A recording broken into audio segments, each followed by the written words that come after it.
सभी परम सिद्ध श्रद्धेय संत और साध्वी गणों को प्रणाम। आचार्य विद्यासागर जी महाराज का स्मरण हम यहाँ पर कर रहे हैं। मेरा उनका पहला परिचय श्री गुरुजी जन्म शती के समय जबलपुर में उनका जहाँ निवास था वहीं पर एक बड़ा कार्यक्रम आयोजित किया था तब हुआ।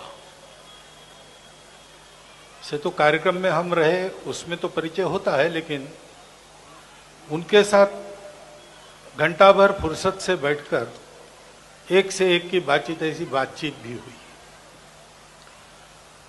उसी समय ये बात ध्यान में आई कि तर्क से तो बात रखते ही है, उनकी कही बात को तर्क से नकारना संभव नहीं होता है।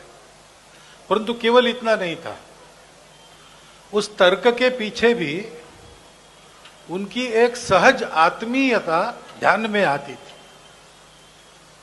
यानी अपनेपन की बात होती थी। ये मैं तो पहली बार मिला था,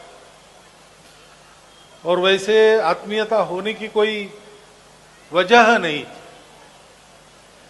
कोई दीर्घकाल का संबंध आना जाना नहीं था, कुछ नहीं था। परंतु ये ध्यान में आया, संतों के बारे में ऐसा कहते हैं कि ऐसी कळवळ्याची जाती लाभाविण करी प्रीति। ऐसे संतों में एक स्वाभाविक गुण होता है, सबको अपना मानते हैं, और उनकी क्योंकि पूर्ण वैराग्य है, किसी से कुछ चाहते नहीं, तो इस सहज आत्मीयता उसके कारण ऐसा लगा कि उनको मिलेंगे। और मैं भी मिलता रहा।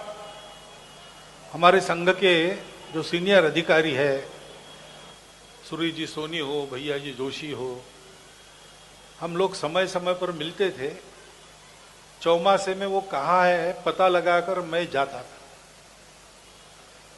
क्योंकि हमारे लिए ये एक व्यक्तिगत पोषण की बात थी, उनके साथ बात होना।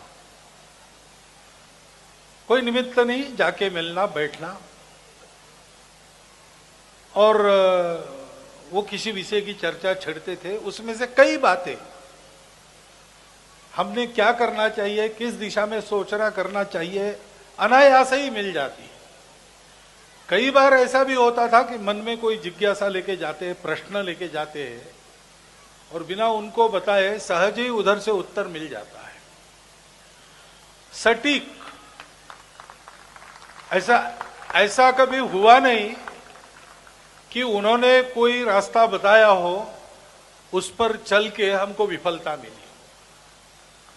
कोई भी जटिल विषय हो, उनके सलाह के अनुसार चले तो हम हमेशा यशस्वी हुए। मेरे लिए तो एक व्यक्तिगत ये मेरे हानि की बात है उनका पार्थिव यहां न होना, बल्कि उनके जीवन में से भी इतना है कि उसको स्मरण करते रहे तो जीवन भर का पाथेय हमें प्राप्त होते रहता है। परंतु वो जो सान्निध्य मिलता था, बात होती थी, कल्पनाएं मिलती थी, परामर्श मिलता था, लेकिन और कुछ बात थी जो उनके यहां बैठे आधा घंटा तो आगे साल भर के लिए मन बड़ा स्थिर रहता था। ये तो आप जो उनसे मिलते रहे होंगे उन सब ने अनुभव किया होगा, क्योंकि उनका कोई स्पेशल मेरे लिए कुछ था ऐसा नहीं है, ये सबके साथ उनका ऐसा रहा ही होगा। अत्यंत कठोर व्रताचरण और संपूर्ण वैराग्य, निस्पृहता। मैं कहता हूं कि किसी राष्ट्र के जीवन में किसी समय ऐसे व्यक्ति उपलब्ध रहना, ये उस राष्ट्र की बड़ी पूंजी है।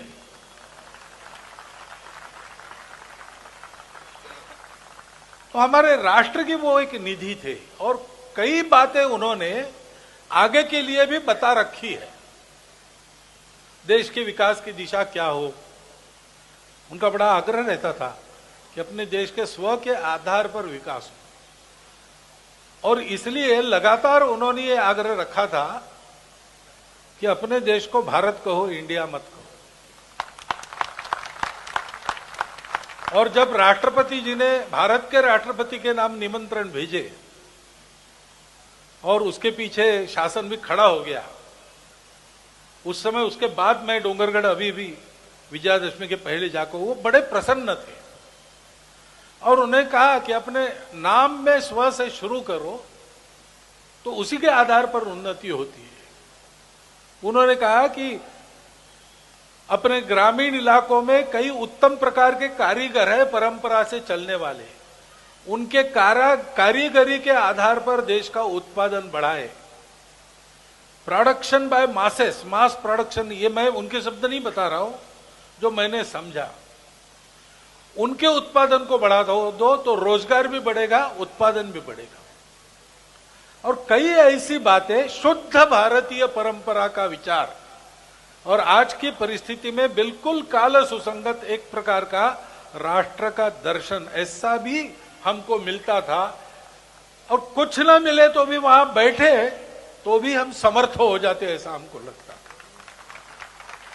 अब वो सान्निध्य तो हमारे पास है नहीं, लेकिन उसके स्मरण मात्र से भी कुछ प्राप्त होता है। और जो उपदेश उनका रहा है, व्यक्तिगत अपनी साधना के लिए हो, व्यक्तिगत अपने जीवन के आचरण के लिए हो, या राष्ट्र जीवन की दिशा कैसे हो इसके बारे में हो, वो सभी बातें मुझे लगता है आज 100% सुनने लायक, मनन करने लायक, उन पर आगे बढ़ने लायक है। और ऐसे विद्यासागर जी महाराज, हमारे राष्ट्र ऋषि, उनके बारे में मेरा श्रद्धावनत होकर मैं उनको और मेरी श्रद्धांजलि